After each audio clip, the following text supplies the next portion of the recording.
Els representants sindicals i d'entitats de l'ensenyament públic i la Conselleria d'Educació es reuneixen en aquests moments per parlar de l'acord firmat entre el govern del Partit Popular i Vox per garantir la llibertat d'elecció de llengua als centres escolars.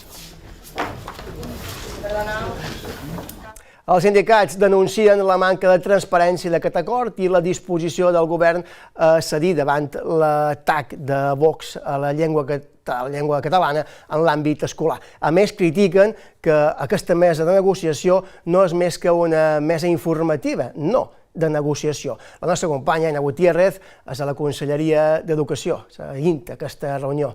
Tots els sindicats presents a la mesa sectorial de l'ensenyament públic han arribat a aquesta reunió després de la plantada de divendres passat, molt molestos i deixant clar que seguien sense saber els detalls d'un acord que no s'ha negociat amb ells i que consideren segregador. Els sindicats s'han mostrat crítics davant la possibilitat que aquest acord entre el Partit Popular i Vox per la lliure elecció de llengua incompleixi la LEIP, la Llei de Normalització Lingüística, i també el punt 30 de l'acord marc de millores que parlava del foment de la llengua catalana. Alguns d'aquests sindicats ja han avisat que si és necessari es dirigiran als tribunals.